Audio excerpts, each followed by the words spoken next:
Price lord. ದೇವರಿಗೆ ಪ್ರಿಯರಾದವರೇ, ಈ ಜೀವದ ರೊಟ್ಟಿ ಕಾರ್ಯಕ್ರಮಕ್ಕಾಗಿ ನಿಮ್ಮನ್ನು ಪ್ರೀತಿಯಿಂದ ಆಹ್ವಾನಿಸಿಕೊಳ್ಳುತ್ತೇನೆ. ಈ ವಾಕ್ಯದ ಮುಖಾಂತರವಾಗಿ ಕರ್ತನು ಈ ದಿವಸ ನಿಮ್ಮ ಸಂಗಡ ಮಾತನಾಡುತ್ತಾರೆ. ಕರ್ತನು ನಿಮ್ಮನ್ನು ಆಶೀರ್ವದಿಸುತ್ತಾರೆ. ಒಂದು ವಾಕ್ಯವನ್ನು ಕೂಡ ನಾವು ಈ ಸಮಯದಲ್ಲಿ ಓದಿಕೊಳ್ಳೋಣ. 1 ಪೇತ್ರನು 5ನೇ ಅಧ್ಯಾಯ 7ನೇ ವಾಕ್ಯವನ್ನು ನಾನು ಓದಿಕೊಳ್ಳುತ್ತೇನೆ. ನಿಮ್ಮ ಚಿಂತೆಯನ್ನೆಲ್ಲ ಆತನ ಮೇಲೆ ಹಾಕಿರಿ, ಆತನು ನಿಮಗೋಸ್ಕರ ಚಿಂತಿಸುತ್ತಾನೆ. ಹಲ್ಲೆಲೂಯಾ. ಯೇಸು ಕ್ರಿಸ್ತನ ಒಂದು ಸ್ವಭಾವವನ್ನು, ಯೇಸು ಕ್ರಿಸ್ತನ ಗುಣಲಕ್ಷಣಗಳನ್ನು ಏನೆಂಬುದಾಗಿ ವಾಕ್ಯದಲ್ಲಿ ನಾವು ನೋಡುತ್ತೇನೆ. ವಾಕ್ಯ ಹೇಳುತ್ತದೆ ಈ ರೀತಿಯಾಗಿ, ಆತನ ಗುಣಾತಿಶಯಗಳನ್ನು ಪ್ರಚಾರ ಮಾಡಲು ದೇವರು ನಿಮ್ಮನ್ನು ಆಯ್ಕೆ ಮಾಡಿಕೊಂಡಿದ್ದಾರೆಂಬುದಾಗಿ. ಹಲ್ಲೆಲೂಯಾ. ಆದ್ದರಿಂದ ದೇವರ ವಾಕ್ಯವನ್ನು ಓದುವಾಗ ಅಲ್ಲಿ ವಾಕ್ಯ ಹೇಳ್ತಿದೆ, ದೇವರ ಗುಣಾತಿಶಯಗಳನ್ನು ಪ್ರಚಾರ ಮಾಡುವಂಥ ಸೇವೆಯನ್ನು ದೇವರು ನಮಗೆ ಅನುಗ್ರಹಿಸಿಕೊಟ್ಟಿದ್ದಾರೆಂಬುದಾಗಿ. ಆದ್ದರಿಂದ ದೇವರಾದ ಯೇಸು ಕ್ರಿಸ್ತನ ಅನೇಕ ಗುಣಲಕ್ಷಣಗಳಿದೆ. ದೇವರ ಹತ್ರ ಅನೇಕ ಗುಣವಾದಂಥ ಕಾರ್ಯಗಳಿದೆ. ಅದರಲ್ಲಿ ಒಂದು ಗುಣಾತಿಶಯ ಏನಂತ ಭಕ್ತನು ಇಲ್ಲಿ ಹೇಳುತ್ತಾರೆ, ನಿಮ್ಮ ಚಿಂತೆಯನ್ನೆಲ್ಲ ಆತನ ಮೇಲೆ ಹಾಕಿರಿ, ಆತನು ನಿಮಗೋಸ್ಕರ ಚಿಂತಿಸುತ್ತಾನೆಂಬುದಾಗಿ. ಇನ್ನೊಂದು ಪದಗಳ ಹೇಳಬೇಕಂತ ಹೇಳಿದ್ರೆ, ಆತನು ನಿಮ್ಮನ್ನು ವಿಚಾರಿಸುತ್ತಾನೆಂಬುದಾಗಿ. ಹಲ್ಲೆಲೂಯಾ. ಈ ಲೋಕದಲ್ಲಿ ಕೂಡ ಪ್ರತಿಯೊಬ್ಬ ಮನುಷ್ಯನ ಒಂದು ಕೊರಗು, ಪ್ರತಿಯೊಬ್ಬ ಮನುಷ್ಯನ ಯೋಚನೆಗಳು ಏನಂತ ಹೇಳುವಾಗ, ನನ್ನನ್ನು ಯಾರು ಇಲ್ಲಿ ವಿಚಾರಿಸೋದಿಲ್ಲ, ನನ್ನನ್ನು ಏನಂತ ಯಾರು ಕೇಳೋದಿಲ್ಲ, ನೀನು ಹೇಗೆ ಬಾಳುತ್ತೀಯ, ನೀನು ಹೇಗೆ ಊಟ ಮಾಡ್ತೀಯ, ನೀನು ಏನು ಮಾಡುತ್ತೆ ಎಂಬುದಾಗಿ ನನ್ನ ಬಗ್ಗೆ ವಿಚಾರಿಸುವಂಥವರು ಯಾರೂ ಇಲ್ಲ ಎಂಬುದಾಗಿ ಪ್ರತಿಯೊಬ್ಬೊಬ್ಬರ ಹಳವು, ಪ್ರತಿಯೊಬ್ಬೊಬ್ಬರ ಕೋರಿಕೆಯಾಗಿರುವಂಥದ್ದಾಗಿದೆ. ಒಂದು ಸ್ಥಳದಲ್ಲಿ ಕೂಡ ನಾವು ನೋಡುತ್ತೇವೆ, ಆದಾಮನು ದೇವರ ಮುಂದೆ ಪಾಪ ಮಾಡಿದುವಾಗ ಅವನು ಬಚ್ಚಿಟ್ಟುಕೊಳ್ಳುತ್ತಾನೆ.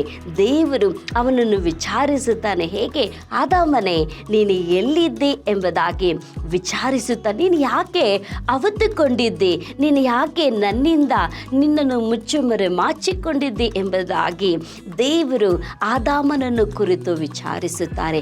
ಅದೇ ರೀತಿಯಾಗಿ ಆಗಾರಳು ಕೂಡ ಕಣ್ಣೀರಿನಿಂದ ಪ್ರಾರ್ಥಿಸುವಾಗ ಅಲ್ಲಿ ದೇವರು ವಿಚಾರಿಸುತ್ತಾನೆ, ಚಿಂತಿಸುತ್ತಾನೆ ಆಗಾರಳ ಬಗ್ಗೆ. ಏನಂತ, ಆಗಾರಳೆ ನಿನಗೇನಾಯಿತು ಎಂಬುದಾಗಿ. ಹಲ್ಲೆಲೂಯಾ. ಆದ್ದರಿಂದ ಪ್ರಿಯ ದೇವಜನರೇ, ಅನೇಕ ವಿಷಯಗಳನ್ನು ನಾನು ಹೇಳಬಹುದು. ಸತ್ಯ ವೇದದಲ್ಲಿ ಒಂದೊಂದು ದೇವ ಮಕ್ಕಳು ಅವರು ಚಿಂತಿಸುವಾಗ, ಅವರು ದುಃಖ ಪಡುವಾಗ, ಅವರು ಅಳುವಾಗ ದೇವರು ಅವರನ್ನು ಬಿಟ್ಟು ಬಿಡದೆ ಅವರ ಕುರಿತಾಗಿ ಚಿಂತಿಸಿದನು ಎಂಬುದಾಗಿ, ಅವರ ಕುರಿತಾಗಿ ದೇವರು ವಿಚಾರಿಸಿದನು ಎಂಬುದಾಗಿ.